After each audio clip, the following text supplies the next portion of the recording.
wish list. I'm going to give you my wish list here in a minute. I want to talk about this game, talk about the opportunity, then I'll get with you guys in the chat in just a second because it's a hell of an opportunity, and we've talked about it, and you know what this game means.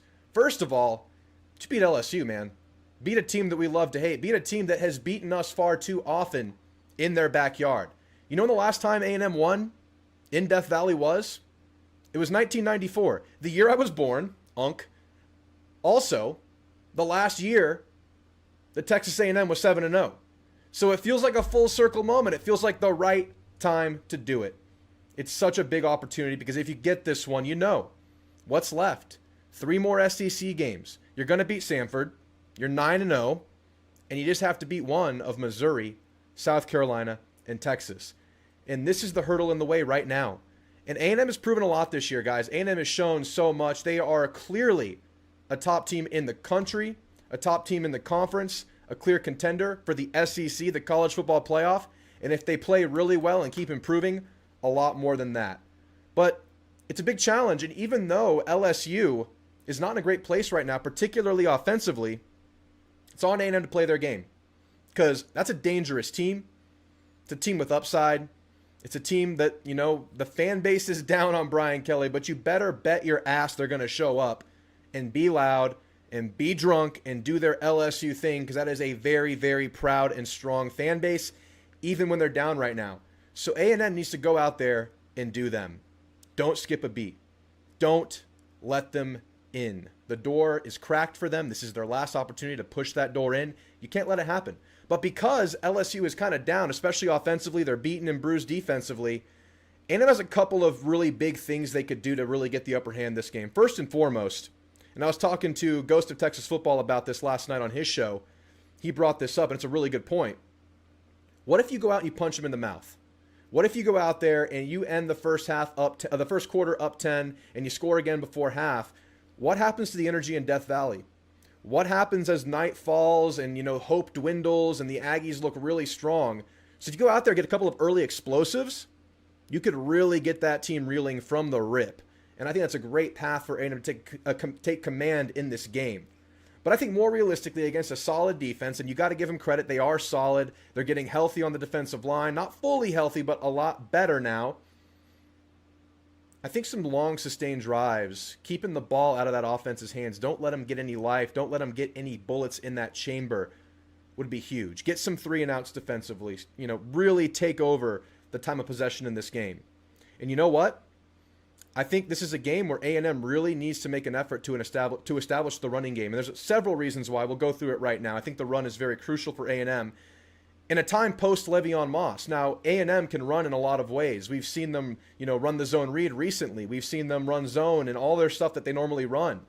But without Moss and against the best defense he will have faced all year, I think it's time for some creativity. If y'all watched my film review from the Florida game a couple of weeks ago, or was it the Mississippi State game? I think it was a State game a couple of weeks ago. We saw the framework for some triple option-like RPOs with receivers in motion. When they go 2 running backs in the backfield, they motion Morrow, then they run what looks like zone read. But from what we evaluated from the film, it looked like the keep option was there for Reed, but he was still handing it off because I don't think they had the green light to do that just yet. But now, life without Le'Veon Moss, and now that you've put some of that end-around stuff that are just direct handoffs on tape, I think it's time to expand. And I think you should expand against this defense in particular because they're solid, man. They're really good in the interior. Their defensive ends are getting healthy. They get a player back this week. They get 2 players back on that defensive line this week. And that's where they're strong. That's where they can maybe hunker down and just beat you. They have a chance to do it. As good as your O-line is, that is a good front you're going up against. You know, you'll win some, but they'll win some. I think you play to your advantage. And that's a little bit of creativity, maybe getting some of that triple option stuff going. Pseudo triple options are really RPOs. Or they could just run the straight up triple option with the first handoff being the option to the receiver in motion. And then, you know, maybe running a pitch play with the running back. But more realistically, they're going to run the zone read and then get it into a throw or run RPO thing for Marcel Reed, who we saw his legs getting going last week against Arkansas because you're out without Le'Veon Moss. And it's time to really expand this running game. So I think that's one reason why you want to run this ball. I think that's one reason why you want to get creative in this running game. And I think the run is really crucial for that. The grinded out path to victory. but also because, guys, we might be looking at a rain game right now. I'm going to show you guys the forecast in Baton Rouge right now for Saturday, and I hope you're used to the rain. We got some rain last week. We didn't play too much in it. That was largely covered by the delay. Let me get my face back up there. But this is Saturday, hour-by-hour forecast, and 7 o'clock. Game starts at 6:30. 40% chance of not rain, but storms. 7 o'clock, 50% chance. 8 o'clock, 60%. 9, 60, 60, 50. You know, as the game goes on, the chances remain, and you might be looking at a wet one. My fear is a delay. I hope not to see that. But you would think the run would be heavily emphasized, and that plays into A&M's favor. A&M's the more willing running team. A&M's the better running team. A&M has the better offensive line. So you play to your strengths, and you have some studs out there that need the ball. So I think you get creative with it. If you're going to be a run-heavy approach because of weather, you got to get Concepcion involved in this. You got to get Mario Craver involved in this. Maybe some short pass stuff works fine in the rain. Maybe you get some tight ends involved in this, and you go and play ball. And another final reason why I think the run and getting creative is so important is because we just watched LSU get bamboozled by these misdirection type plays against Diego Pavia and Vanderbilt last week. Without Whit Weeks, and it very much looks like he's not playing, they're kind of in shambles in that department. As solid as this defense is, as good as they are, as great as they are at that third level, it feels like the linebackers, especially Harold Perkins, can be confused by this kind of thing. So I say we open this thing up, and I think that's a really important point in this game. Maybe the rain comes later. Maybe you open it up in the passing game early in the scripted drives. But as this game goes on, I would estimate there's a lot of running out there. But that's just something I've been thinking about this game. I think there's a lot of ways A&M can go in this one. We'll talk more about the defense in a second. You know I have my wish list of things I want to see in this game. And y'all know I want a lot of things in life. And some of those things I want are some very particular things from the A&M football team. We'll get into that in a second. Bryce Anderson, still out. We don't know exactly what it is. Elko was asked about it in the SEC telecast this week, and he said we're still trying to figure out what's going on with Bryce, so kind of uncertain there. Who knows when he comes back? I think our two safeties are playing pretty well. In a game where you didn't play well defensively against Arkansas, I actually think Dalton Brooks made some really big plays, especially early to limit them to threes. I really like Dalton Brooks right now. I think he's just really good tackling, really good at his pursuit. I'm really happy with him, but we'll be without some depth without Bryce Anderson there. Le'Veon, obviously out. Tom is out, depth piece down, and obviously we know about Le'Veon. For them, Gabriel Relaford was kind of the upside piece of their defensive end room. He's their guy with all the talent in the world that they expected to kind of break out this year, but he is out for the season. Tyree Adams, we know, left tackle out. DJ Chester, will be starting at left tackle. Let's make him food. Let's make him have a long night against Cassius Howell and Dayon Hayes. We hope to do that. We'll see what they do in their game plan because the rain might affect them in their game plan too. Bernard Gooden had a really good game before he went down with injury. Looks like he will be back at defensive tackle. And Whit Weeks, the big one, doubtful. And listening to their insiders, it's really a serious doubtful. Really don't expect him to play this one. But, we'll see. Let's just make sure that's the case. We will find out. But I think 90% certainty he is not playing. Wanted to get that out of the way before I get into my wish list, guys. Let's see it. Let's get it out there. I'll go offense, defense, then I'll go with my overall stuff. It's Death Valley at night. My number one wish list piece for this offense is to beat the crowd. And how do you beat the crowd? I trust Marcel to operate.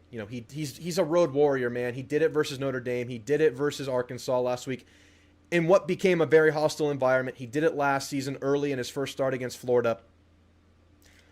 No procedural penalties.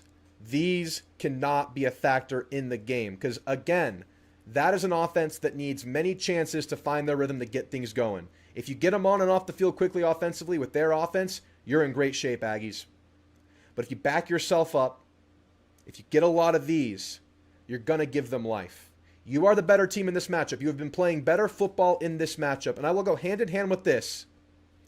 Don't turn the ball over. Pretty simple, right? Don't give them chances. All right, let's get specific. Ruben Owens. Great game versus Arkansas. You're going up against a better defense here. When Ruben's at his best, and we saw this all day versus Mississippi State, he's an extremely patient player.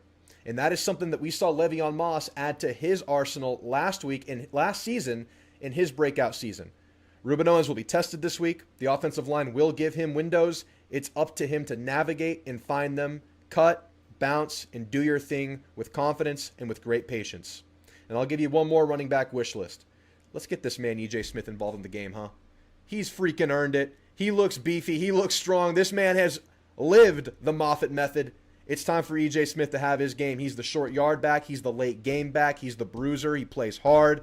Pad level, strength, energy. We love E.J. Smith. This team is galvanizing around E.J. Smith. Let's get more of that. Those are my specific offensive wish lists. Let's go to defense. And we haven't talked much about the defense yet.